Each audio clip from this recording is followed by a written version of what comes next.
Since the fall of the Berlin Wall, more wealth has been created than in any time prior in human history. But in advanced economies, that wealth has accrued to a far narrower share of people than any healthy society can ultimately sustain. Now we're in the era of AI, which we're going to talk about a lot in this week. And are we going to replay the same pattern? Early gains are flowing to the owners of models, owners of data, and owners of infrastructure. The open question, what happens to everyone else? If AI does to white-collar work that globalization did to blue-collar workers, we need to confront that today directly. It is not about the future. The future is now. Now with abstractions about the jobs of tomorrow, but with a credible plan for broad participation in these gains. This is going to be the test. Capitalism can evolve to turn more people into owners of growth instead of spectators watching it happen. And that kind of change is truly hard, especially in a world of competing ideologies and assumptions about how the system should work. Which brings me to the second way Davos can change who gets invited to these conversations. This forum cannot be an echo chamber, and we should want panels where everyone doesn't always agree. We need panels where we can have true conversations, maybe some overt disagreements, but through that, we could have a deeper conversation. And then we could have maybe deeper understanding of each other's views. You can already see the shift in who is here this year. That doesn't mean the goal of everyone to leave having convince themselves that they're right. The objective over the week is not agreement, it's understanding. It's sitting with people who disagree with you, taking their arguments seriously, their viewpoints seriously, and being willing to admit they might be right, or they might have something that helps you evolve your opinions better. And there's a deeper challenge. Many of the people most affected by what we talk about here will never come to this conference. That's the central tension of this forum. Davos is an elite gathering trying to shape a world that belongs to everyone. That is why this year's theme is the spirit of dialogue, because dialogue is the only way a room like this can earn the legitimacy to shape ideas for people who aren't in the room. And besides, the world needs some more good faith conversations with people who don't typically talk to one another. I think that most people, at least intellectually, know that finding a common ground with a stranger is a hopeful thing. It restores your faith in humanity a bit. But how often does it actually happen? Hopefully a little more happens now. But how often can we make it happen? Because dialogue, especially the listening half of dialogue, is what the World Economic Forum needs in going forward. We need more of it. For 56 years, the World Economic Forum has been synonymous with Davos. And that's likely to remain true for a long while.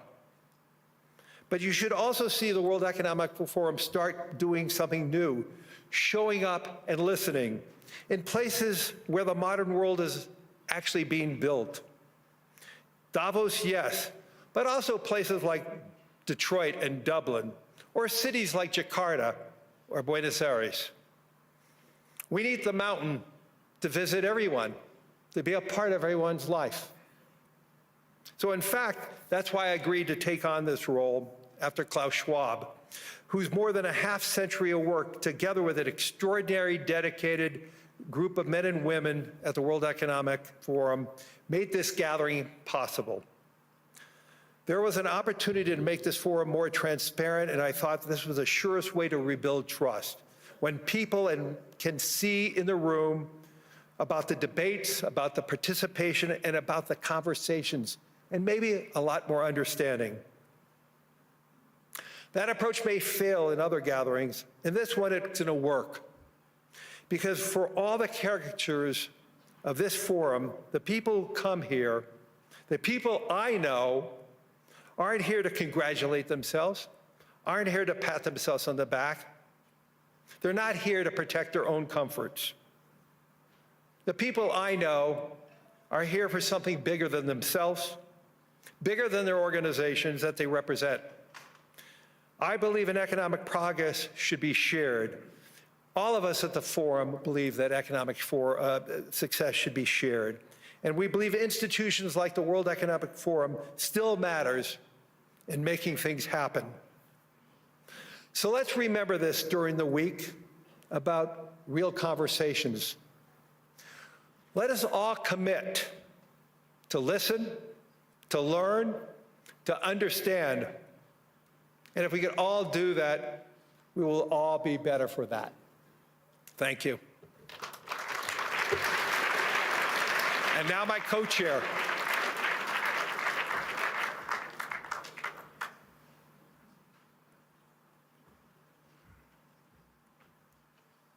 Thank you, Larry, for that very powerful message at the opening of our annual meeting. Now it is my pleasure to introduce our other co-chair, Andrea Hoffmann, and I would also like to use this opportunity to thank both of the co-chairs for their leadership during the last three-quarters of a year. Andrea Hoffmann, you know Andrea, many of you, he's our co-chair, but also the vice chair of Roche. So, Andrea, floor is yours.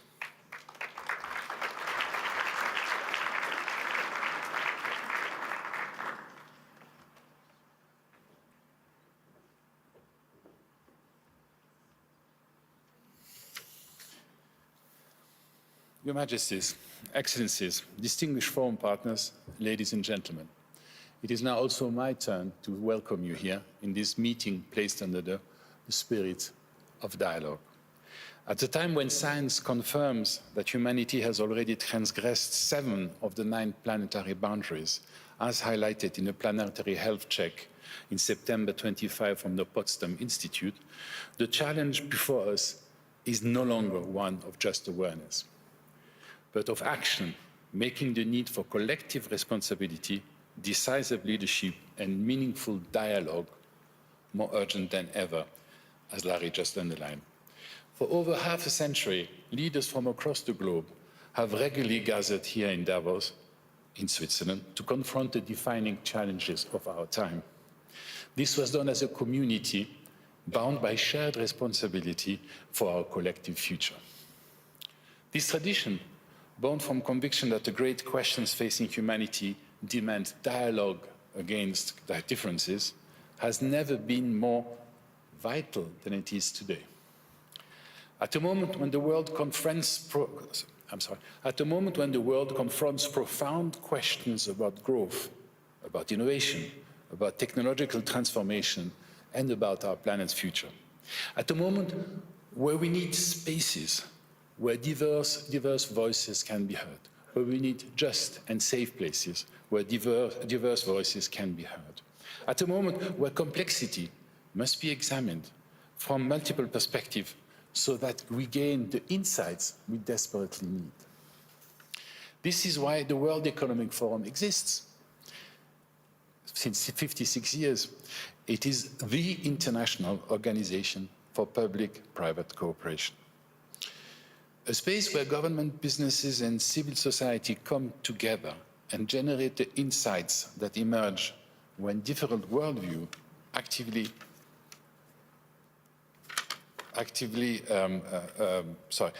illuminate one another.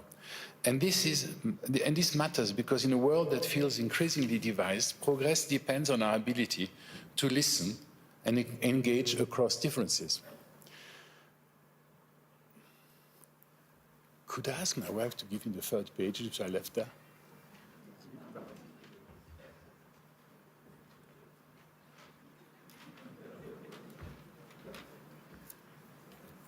As you can see, you can be prepared, but also a bit clumsy in delivery. Sorry about that. This is why our gathering... This is why our gathering takes place here in Switzerland, a nation whose tradition and commitment to dialogue reflects the very spirit we seek to embody. Davos has over so many years almost become, as I said before, a synonym for the World Economic Forum. It is therefore a particular pleasure for me to welcome Monsieur Guy Parmelin, President of the Swiss Confederation, as the opening speaker here in Davos. Bonjour, Monsieur le Président de la Confédération. Je vais vous demander de venir sur scène. Merci beaucoup. Merci d'avoir accepté de partager vos réflexions avec nous. Thank you for accepting our invitation. Has been a member of the Swiss Federal Council for over 20 years. He initially led the Federal Department of Defense, Civil Protection and Sport, and since 2019 has headed the Federal Department of Economic Affairs, Education and Research. Mr. President, when you were inaugurated as President by the Swiss Parliament last December, you chose to speak about dialogue. At a time of uncertainty and tension, you reminded Parliament that Switzerland's diversity is not something that sustains itself automatically. It only becomes a strength if we truly listen to one another, if we resist the temptation to dismiss different views simply because they come from another political camp. You emphasized that societies do not move forward through value judgment on others, but through respect for those who think differently. Diverging opinions, you argued, are not an obstacle, but a driver of progress and a source of genuine innovation. This understanding of dialogue, rooted in listening, proximity, respect, and a shared sense of responsibility and humanity, is one that deeply resonates here in Davos. It also reflects the value of the World Economic Forum. Talk and listen to each other, embrace other options, and act in a collective interest. The spirit of dialogue. Before inviting the President to speak to us, allow me also to express our deepest gratitude to the Swiss government, to the Swiss Parliament, to the Canton of Graubünden, to the Swiss Army, and to the police. A special thank you goes to the community of Davos and Cloisters for their decades of exceptional hospitality and partnership. And above all, our thanks go to the people of these communities whose openness and commitment truly embodies the spirit of Davos and the spirit of Switzerland. Your Majesties, Excellency, distinguished forum partners, ladies and gentlemen, it is a particular pleasure to invite now le Président de la Confédération Suisse, Guy Parmelin, to address us. Thank you very much, Guy. The floor is yours.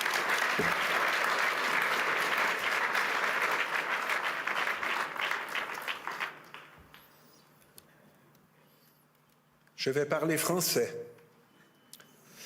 Monsieur Hoffmann, I shall speak French. Mr. Hoffman, Mr. Fink, Mr. Bender, Excellencies, ladies and gentlemen.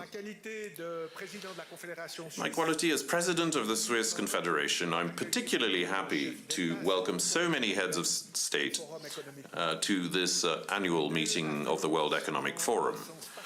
This is particularly meaningful in a year which started with a tragedy for our nation, and Switzerland would like to thank all of the nations concerned for the support and solidarity they expressed during the disaster in Crans-Montana. It is extremely impressive to see how energies can be mobilized by such a disaster, how it can strengthen international cohesiveness and unity. This must go beyond, of course, the particular or dramatic events. It must pervade the relationships between our countries, because it is only together that we can find solid and lasting solutions to the major challenges of our time. 2025 offered up a number of challenges: geopolitical, economic, and digital upheavals on a global scale. They can be seen everywhere. They permeate our daily lives and even extend to the World Economic Forum, for which the past year was not a walk in the park. This edition, with its many distinguished guests, attests to the importance of resilience and dialogue in the bedrock of our institutions and their ability to cope. 2026 has barely started, yet there are indications of upheavals to come and potential flashpoints. Ukraine, Gaza, Sudan, and now Venezuela and Iran, to name but a few. In terms of economic policy, protectionism is on the rise all over the world. In addition, there are many unresolved issues about the role and control of artificial intelligence that remain unanswered. This should come as no surprise. For humans, standing still is not an option. Or to quote philosopher Henri Bergson, to exist is to change. This year will be marked by technological advances, as well as economic and security concerns. The rapid rise of AI is set to deeply transform the fabric of our societies. The changes it brings will be visible at every turn and in every area of human life, the economy, government, in our day-to-day lives. They're changing the way we work, communicate, and make decisions. As such, they present both risks and opportunities. Digital transformation will bring the dangers of cybercrime, disinformation, but also exciting prospects, particularly in the field of healthcare. Technology is never inherently good or bad. It is what we make it. And to make it a positive ally, its users must have a deep sense of responsibility. Change is not just a matter of speed. As Economic Affairs Minister trained in the School of Life, I'm well placed to explain that lasting success depends on early and forward planning. This is a rule that applies to many other sectors, where investments do not generate immediate returns. I'm thinking of research, which also falls under my remit as minister. Long-term thinking is necessary in any situation. It is particularly necessary in times of upheaval. It can help us to drive progress while remaining true to our fundamental values, without forgetting their meaning or their role. Excellencies, ladies and gentlemen, Switzerland draws its strength from the consistency that helps to ensure political stability. Consistency is not a source of stagnation. On the contrary, it is the foundation of progress. Our country is fortunate enough to have an excellent education and research system with a capacity for innovation that recognized far beyond its borders. With its open, export-oriented economy, Switzerland is an integral part of the global economy. The Federal Council is deeply committed to ensuring that our country can continue to participate successfully in the vitality of that economy.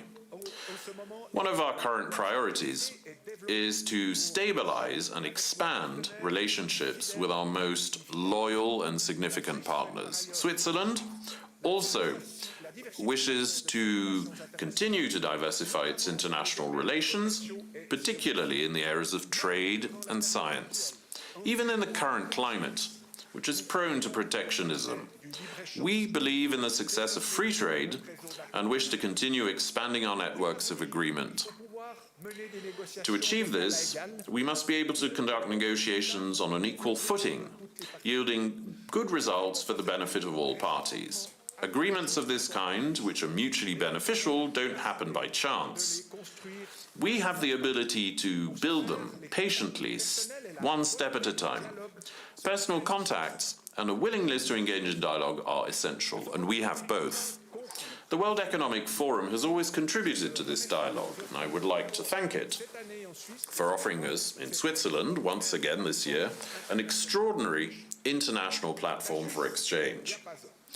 Switzerland is in tune with this. As a neutral nation, it is able and willing to assume its responsibilities in favor of a rules-based international order, international law, human rights, and free trade. These values have always defined us. This year, Switzerland is taking on a particularly demanding task in chairing the OSCE, Organization for Security and Cooperation in Europe. However, our country's diplomatic strength also lies in its recognized practice of good offices, for which International Geneva provides a stage commensurate with the challenge at hand. Switzerland is always available to play a part. Excellencies, ladies and gentlemen, our different positions offer us unparalleled prospects on the evolution of our worlds and the dangers that threaten it.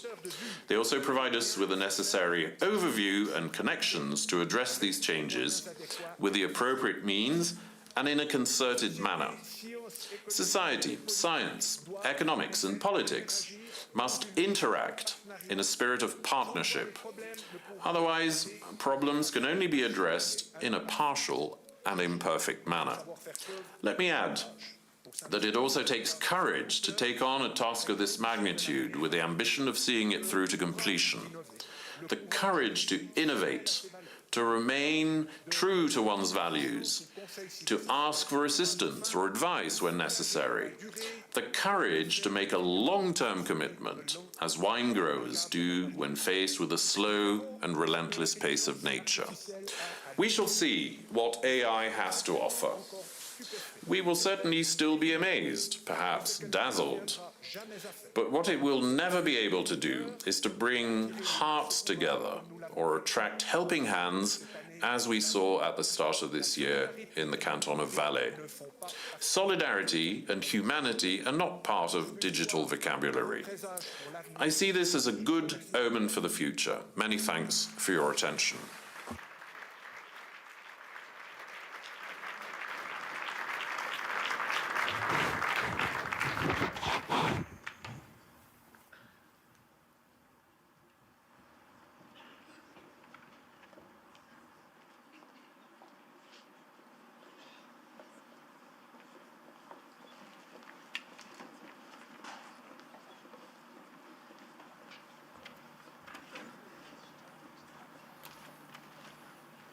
Thank you so much, Mr. President, and also on behalf of the World Economic Forum, we send our warmest thoughts and condolences to the people affected by the tragic fire in Crown Montana.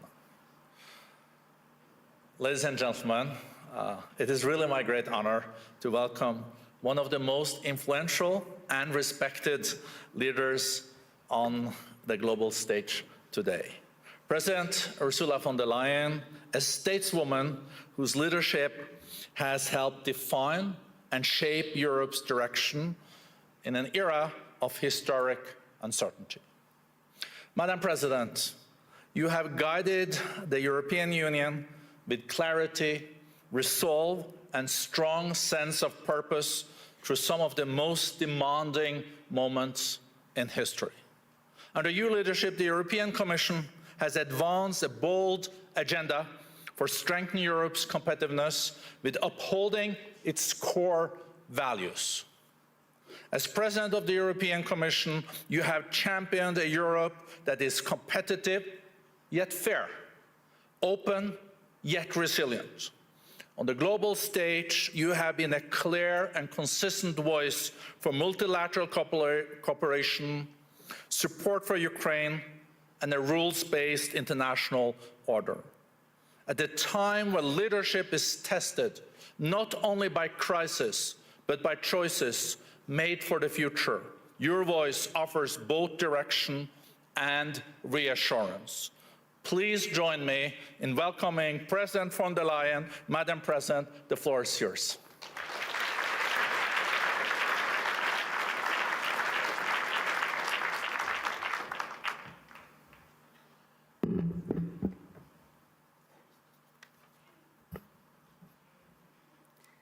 President Brende, dear Borge, thank you very much for the warm welcome. Your Majesties, Excellencies, ladies and gentlemen, indeed, it is now 56 years since the first meeting here in Davos.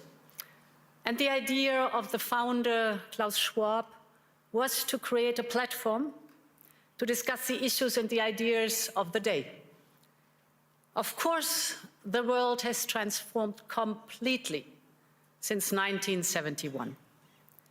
But the original idea of Davos has remained, as we just have heard in the speeches. So I was delighted that you have gone back to your roots with this year's theme, a spirit of dialogue. Because this spirit is all the more important in a world that is more fractured and more fractious than ever. 1971 was the year of the so-called Nixon shock and the decision to delink the US dollar from gold. In an instant, the foundations of the Bretton Woods system and the entire global economic order set up after the war effectively collapsed. But it also had two major effects. It inadvertently created the conditions for what would become a truly global order, and it provided a sharp lesson for Europe and on the need to strengthen its economic and political power. It was a warning to reduce our dependencies, in this case, on a foreign currency. The world may be very different today, without any question, but I believe the lesson is very much the same. That geopolitical shocks can and must serve as an opportunity for Europe. And in my view, the seismic change we are going through today is an opportunity, in fact, a necessity, to build a new form of European independence. And this need is neither new nor a reaction to recent events. It has been a structural imperative for far longer. So when I used this term, European independence, around a year ago, I was surprised at the skeptical reactions. But less than 1 year on, there's now a real consensus around this.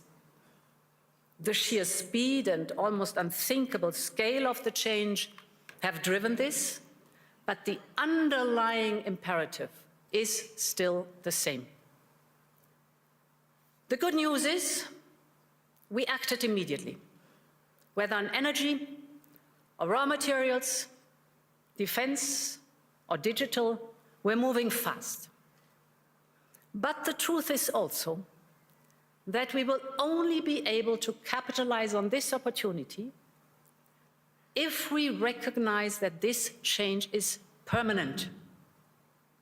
Of course, nostalgia is part of our human story, but nostalgia will not bring back the old order. And playing for time and hoping for things to revert soon will not fix the structural dependencies we have. So my point is, if this change is permanent, then Europe must change permanently too. It is time to seize this opportunity and build a new independent Europe. And ladies and gentlemen, this new Europe is already emerging. On Saturday, I was in Asunción, in Paraguay, to sign the EU-Mercosur trade agreement. It was a breakthrough after 25 years of negotiations.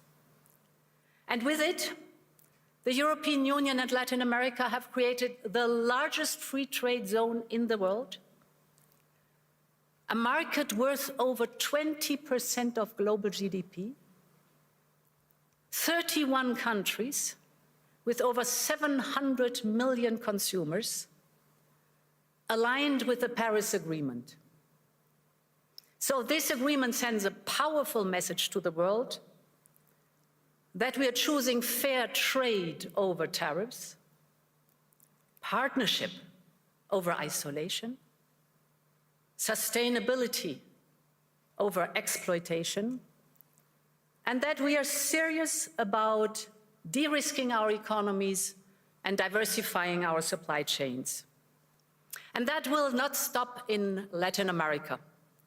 Last year, we reached new agreements with Mexico, Indonesia, and Switzerland, our host country. We're working on a new free trade agreement with Australia. We are also advancing with the Philippines, Thailand, Malaysia, the United Arab Emirates, and more.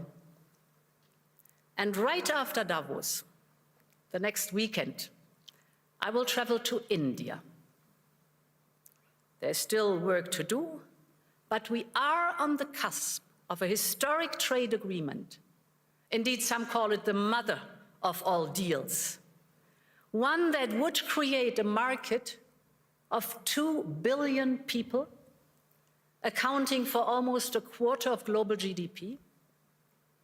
And crucially, that would provide a first-mover advantage for Europe with one of the world's fastest-growing and most dynamic continents. Europe wants to do business with the growth centers of today and the economic powerhouses of this century, from Latin America to the Indo-Pacific and far beyond.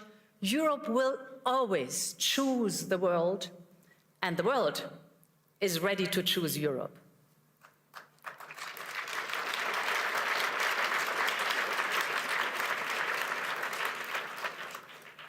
And ladies and gentlemen, this reality also reflects the fact that Europe has all the assets it needs to attract investment. The savings, the skills, the innovation with our AI factories and gigafactories and the applications that are necessary, AI first. What we need now is to mobilize collectively these assets to their full potential and to focus on the essential. So focal point number one is to create a conducive and predictable regulatory environment. We live in an age where capital and data can cross Europe in a second, and business must be able to move just as freely. But as things stand, too many companies have to look abroad to grow and scale up, partly because they face the new set of rules every time they expand into a new member state. So while on paper, the market is of 450 million Europeans open to them, it is far more complicated in reality. And that acts as a handbrake on the growth and profit potential of companies. So this is why we need a new approach. We will soon put forward our 28th regime. The ultimate aim is to create a new, truly European company structure.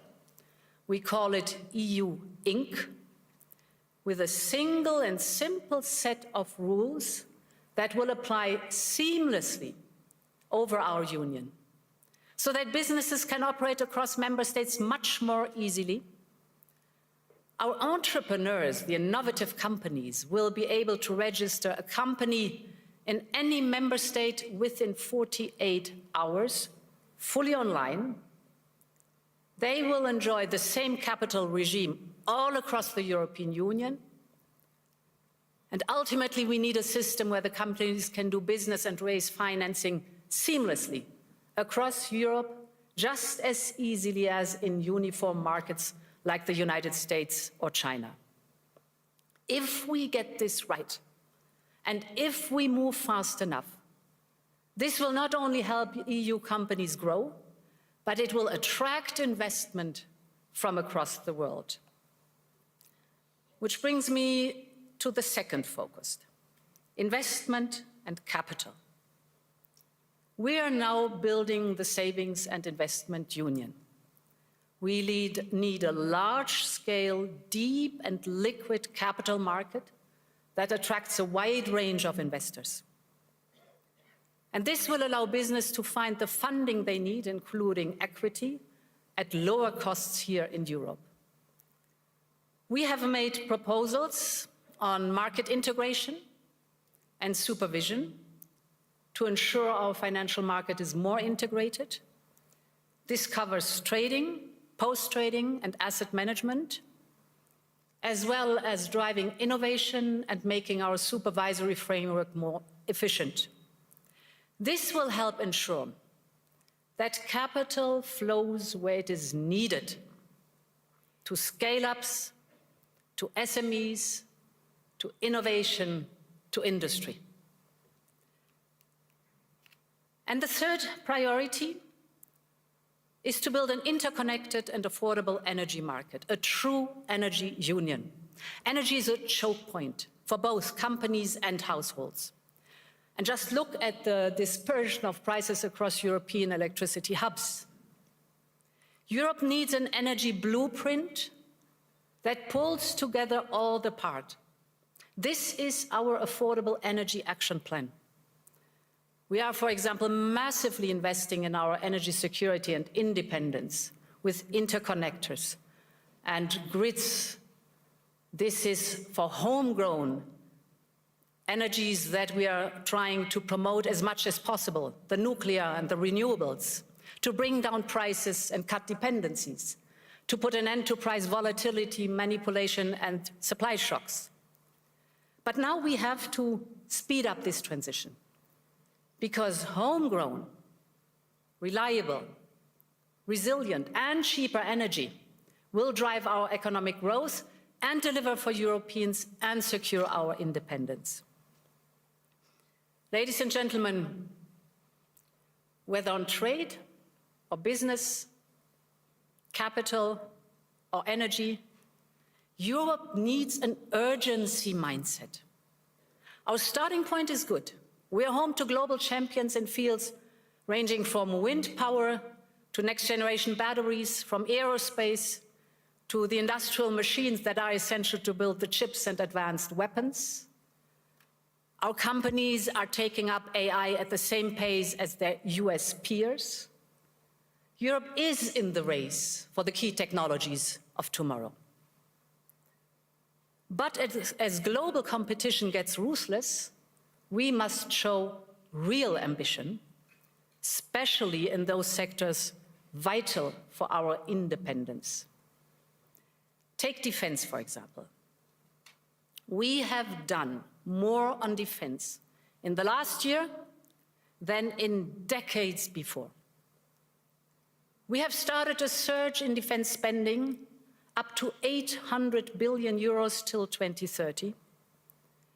Member states are stepping up their investment at record level, and this has helped to triple the market value of European defense industry companies since January 2022.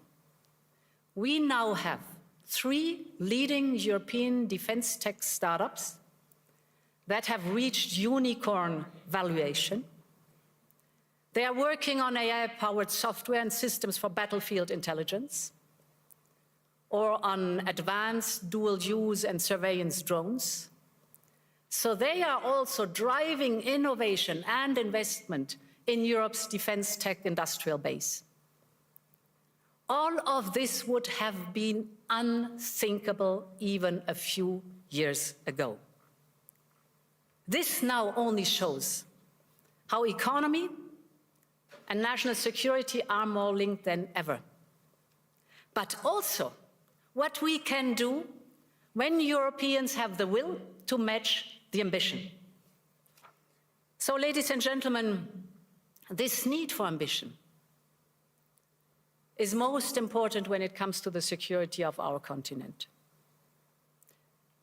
In just over a month, we will mark the 4th anniversary of Russia's war of aggression against Ukraine. 4 years on, Russia shows no sign of abating, no sign of remorse, no sign of seeking peace. On the contrary, Russia is intensifying its attacks, killing civilians every day as we speak. Just last week, its bombing of Ukraine's energy infrastructure left millions facing darkness, cold, and water shortages.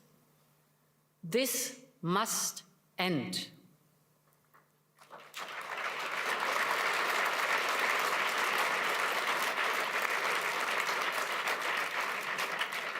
We all want peace for Ukraine. We recognize President Trump's role in pushing the peace process forward, and we will work very closely with the United States. And we all agree that, therefore, Ukraine must be in a position of strength to go to the negotiation table. And this is why we Europeans have decided to provide Ukraine with a loan of 90 billion euros for 2026 and 2027. With this support, we make sure that Ukraine can bolster its defense on the battlefield, strengthen its defense capabilities for a peace agreement, and keep basic services running. Above all, it reaffirms Europe's unwavering commitment to the security, the defense, and the European future of Ukraine. And in parallel, we decided to permanently immobilize the Russian assets, and that we reserve the right to make use of them. This should serve as a stark reminder to Russia and as a message to the world. Europe will always stand with Ukraine until there is a just and lasting peace.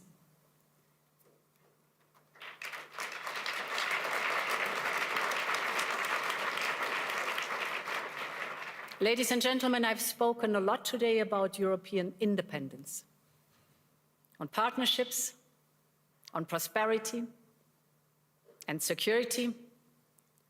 So I would like to conclude with Greenland,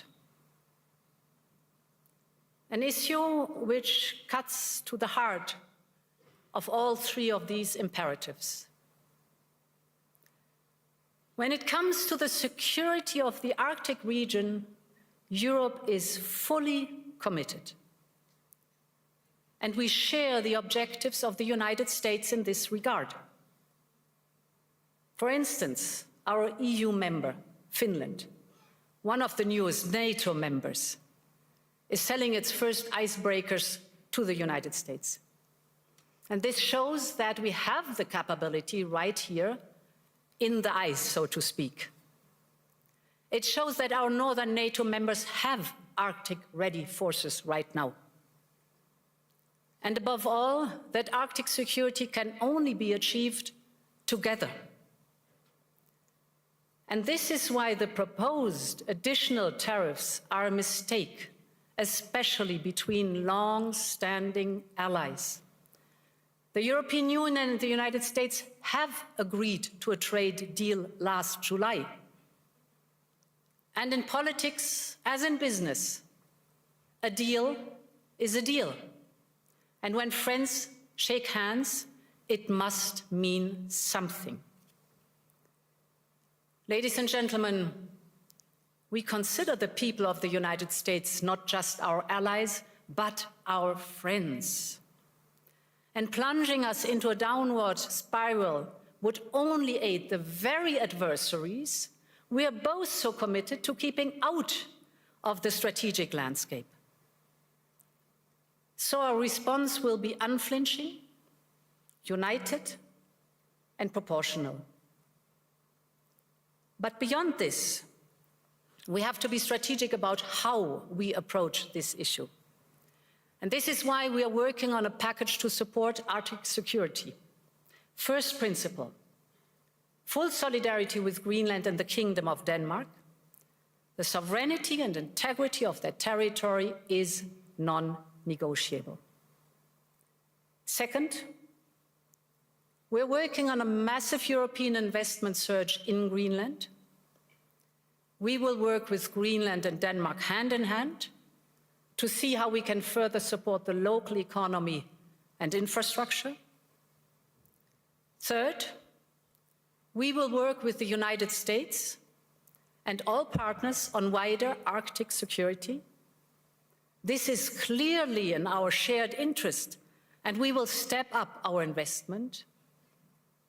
In particular, I believe we should use our defense spending surge on a European icebreaker capability and other equipment vital to the Arctic security. And fourth, in the same spirit, we need to work with all our regional partners to strengthen our common security. And this is why we will look at how to strengthen our security partnerships with partners such as the UK, Canada, Norway, Iceland, and others. Finally, I believe Europe needs to adjust to a new security architecture and realities that we are now facing. And this is why Europe is preparing its own security strategy, which we plan to publish later this year. And as part of this, we are upgrading our Arctic strategy too. And at the heart of this will be the fundamental principle: it is for sovereign people to decide their own future. Ladies and gentlemen, when I started preparing for this year's address, security in the High North was not the main theme. But in many ways, it feeds into the wider point I started with today: that Europe must speed up its push for independence, from security to economy, from defense to democracy, having the dialogue with our friends and partners, also if necessary with adversaries. The point is that the world has changed permanently, and we need to change with it. And therefore, thank you and long live Europe.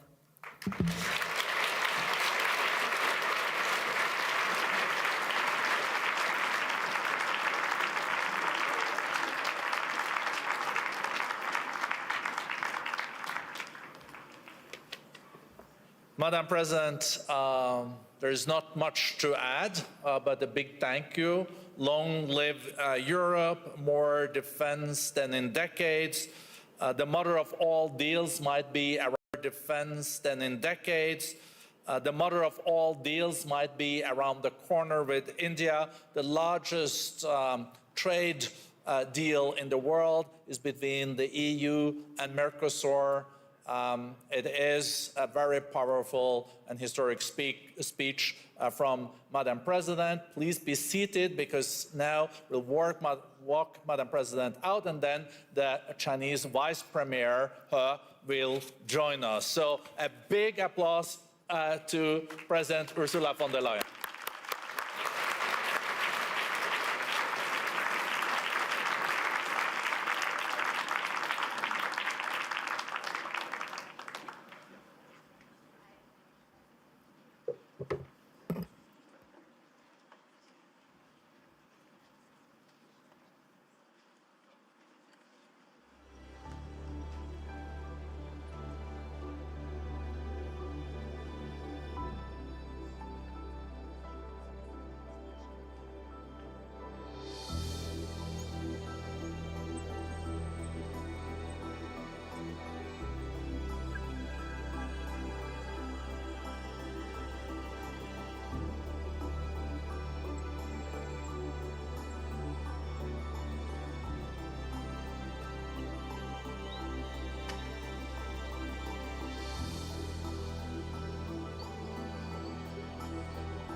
We are now going to continue the proceeding of this morning with the presence of the Vice Prime Minister of China, the Right Honorable Li Feng, and we are going to give him the floor to participate. But first, we'll have to understand that there's a couple of minutes delay because, as you have probably heard, the traffic is quite intense in town. Sorry about that.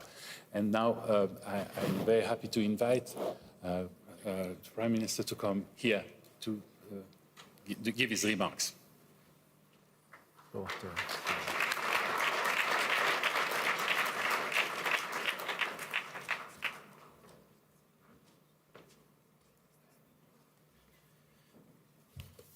首先向各位抱歉，因为刚才交通拥堵，迟到了几分钟啊，向大家致以歉意。尊敬的赫夫曼主席，尊敬的芬克主席，尊敬的布伦德总裁，尊敬的各位嘉宾、女士们、先生们、朋友们，大家上午好。很高兴来到美丽的达沃斯，出席世界经济论坛年会。今年年会围绕对话的精神这一主题，赋予各方相互倾听、加强交流、增进互信，正逢其时。2017年，面对逆全球化的思潮，习近平主席在这里深刻作答“世界怎么了？我们怎么办”的问题，指出让世界经济的大海退回到一个一个孤立的小湖泊、小河流是不可能的，也是不符合历史潮流的。习近平主席的重要讲话拨云见日，被论坛方面誉为世界带来了阳光。2021年，习近平主席提出，让多边主义的火炬照亮人类前行之路。2022年，面对疫情之后重建的宏大课题，习近平主席强调，在全球性危机的惊涛骇浪里，各国不是乘坐在190多条小船上，而是乘坐在一条命运已共的大船上。9年来，中国一直认真贯彻落实习近平主席重要讲话精神，践行人类命运共同体的理念，坚定支持多边主义和自由贸易。今天我们重温习近平主席的这些讲话，深感依然适用于当今世界，给人们带来深刻的启示。当前世界百年变局正在加速演进，单边主义、保护主义抬头，叠加地区冲突和地缘政治的影响，全球经济贸易秩序发生新的变化。尤其是去年以来，关税战、贸易战给世界经济带来重大冲击，多边主义和自由贸易面临严峻挑战。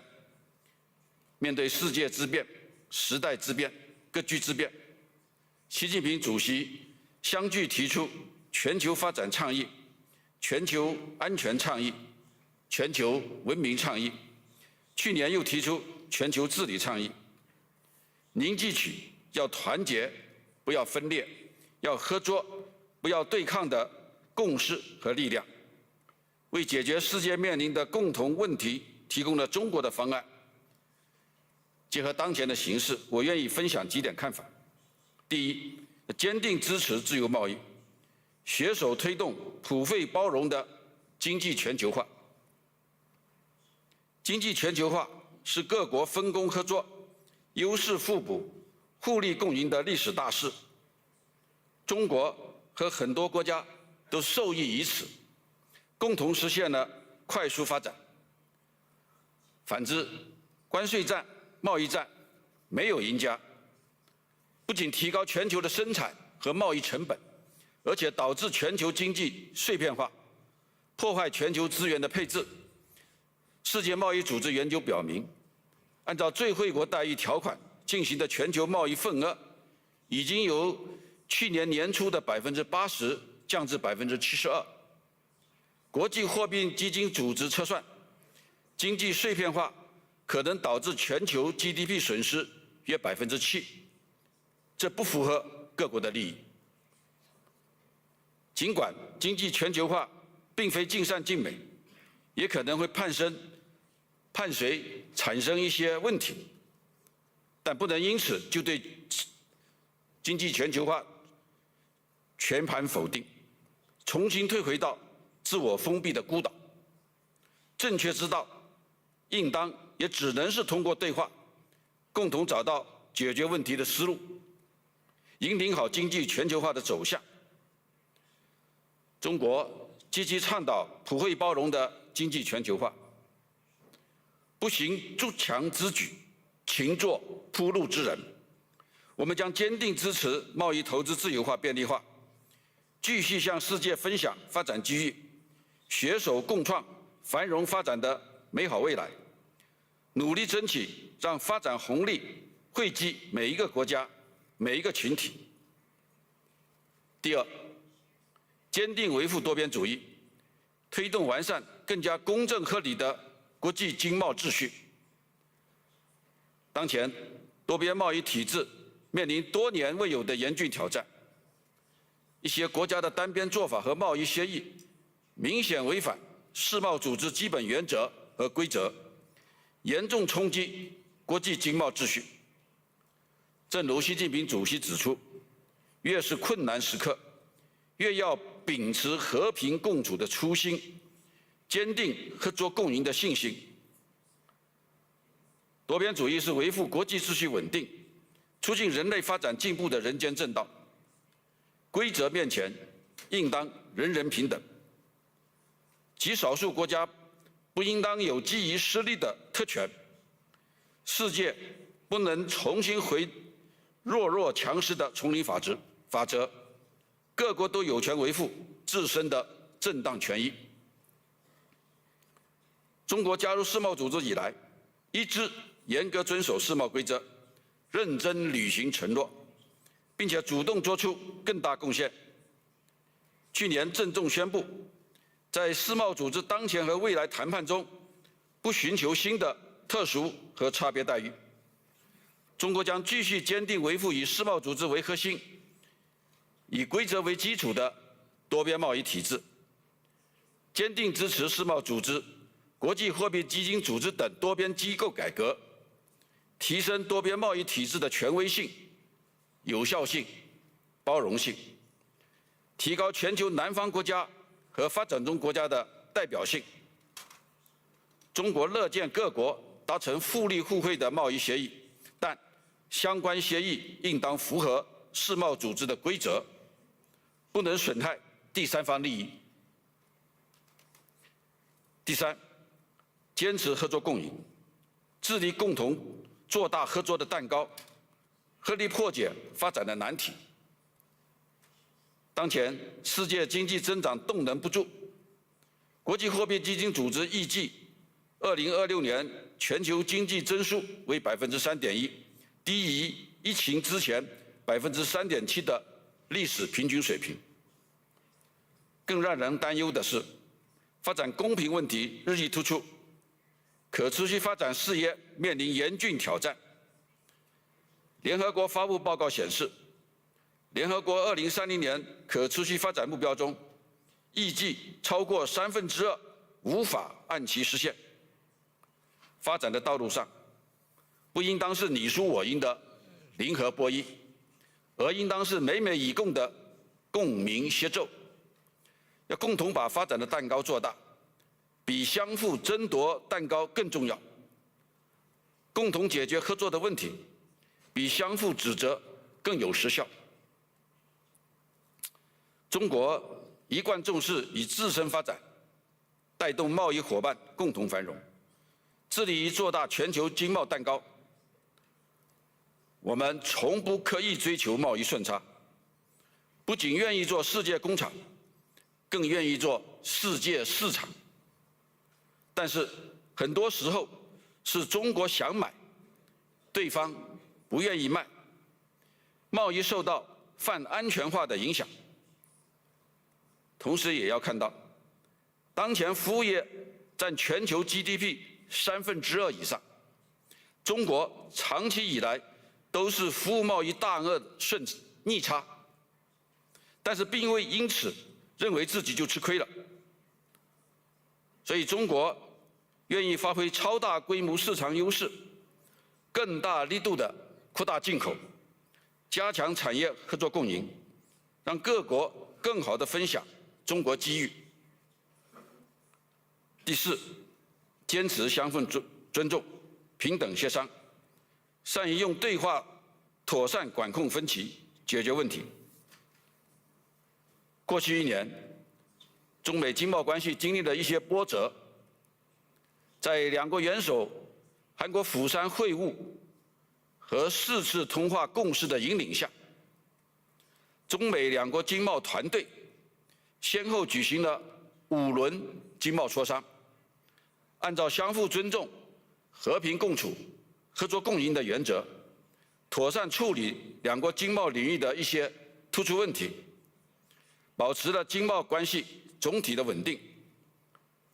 事实再次证明，中美和则两利，斗则俱伤，双方应该也能够相互成就，共同繁荣。这有利于两国，也有利于世界。中美经贸磋商情况也充分表明，只要相互之间能够平等协商、相向而行，办法总比问题多。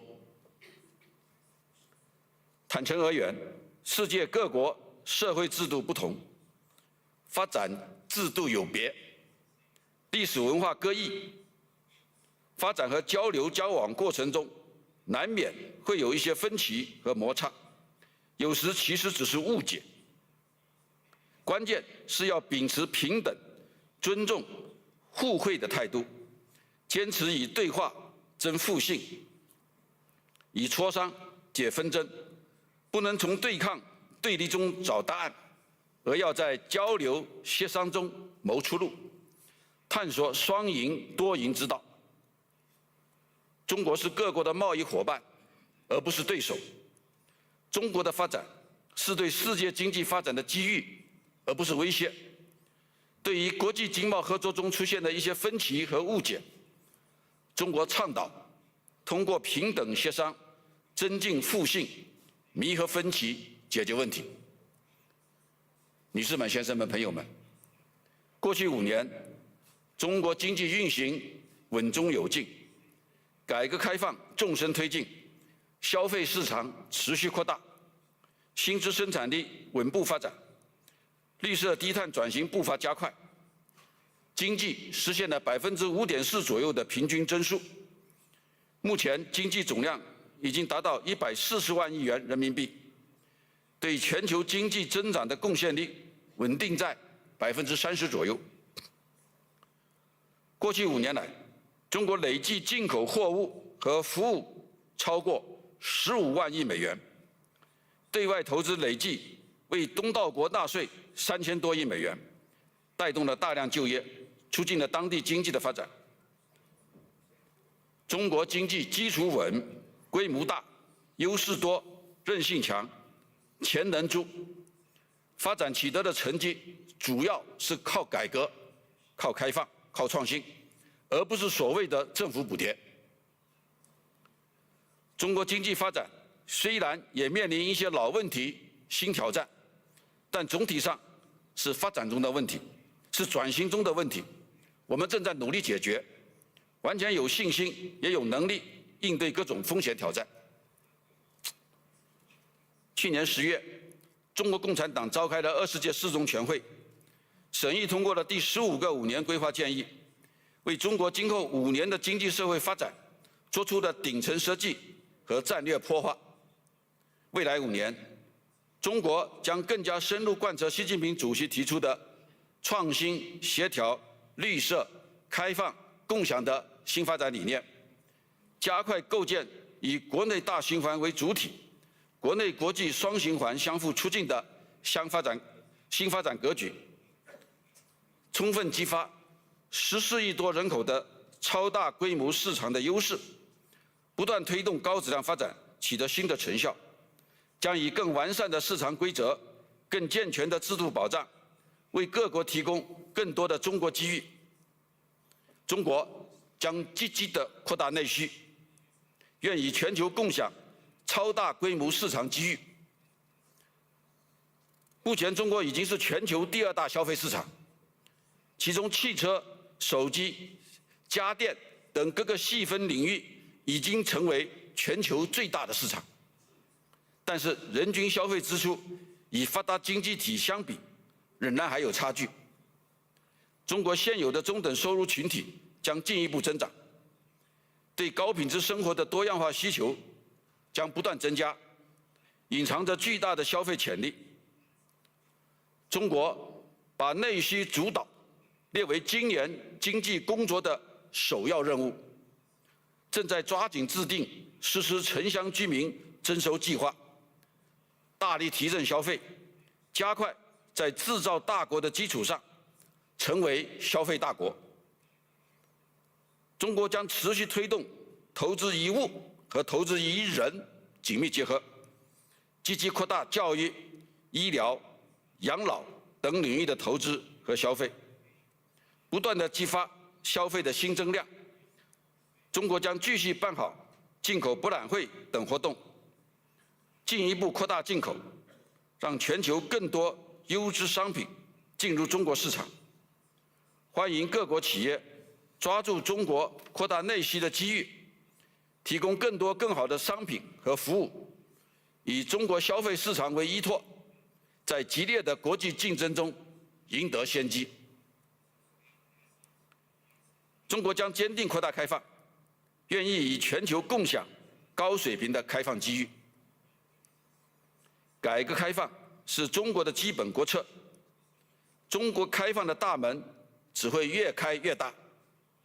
中国将积极扩大自主开放，主动对接国际高标准经贸规则，以服务业为重点，扩大市场准入和开放领域，更大力度地吸引和利用外资。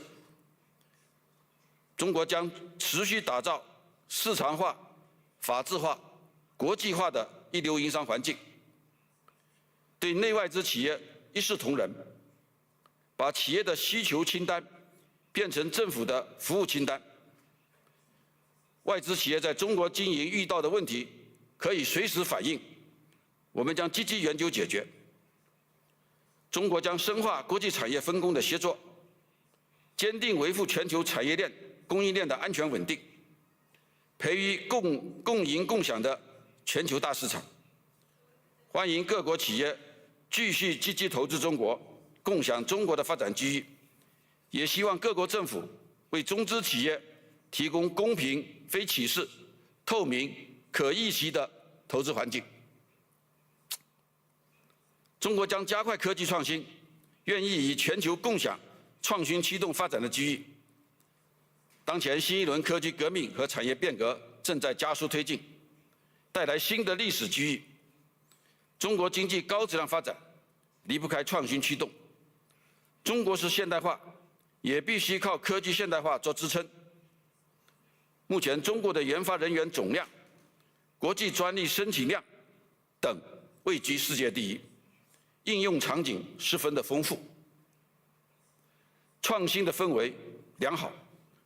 人工智能正在赋能千行百业，中国将继续推动科技创新和产业创新深度融合，加强知识产权保护和运用，激发各类创新主体的活力。科技进步离不开国际合作，科技创新既有机遇，也潜藏着风险。中国愿意同世界各国一道，以开放合作为促进科技创新和世界经济发展赋能，为应对人工智能治理等方面的全球性挑战贡献智慧。中国的创新发展不仅服务自身，也造福世界。欢迎各国企业与中国深化创新合作，共享创新驱动发展的机遇。中国将坚持绿色发展，愿意与全球共享绿色低碳转型机遇。去年9月，习近平主席在联合国气候变化峰会上郑重宣布2035年国家自主贡献，首次提出绝对量的减排目标，体现了中国的坚定决心和最大努力。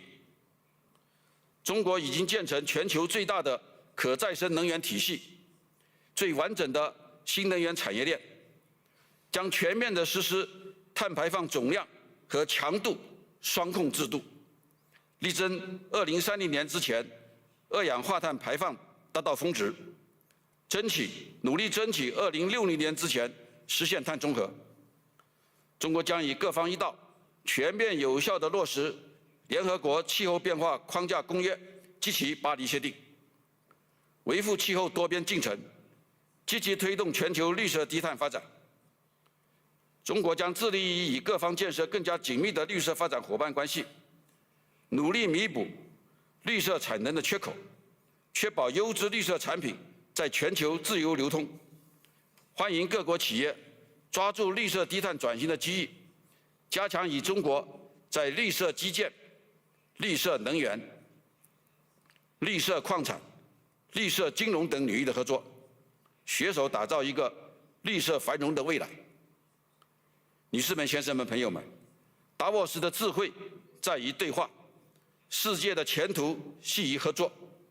正如习近平主席所说：“冲出迷雾，走向光明，最强大的力量是同心合力，最有效的方法是和衷共济。”让我们秉持人类命运共同体的理念，发扬对话的精神，深化开放合作，共同推动世界经济这艘巨轮在广阔蓝海上乘风破浪，行稳致远，携手共建美好未来，预祝本次年会圆满成功。谢谢大家。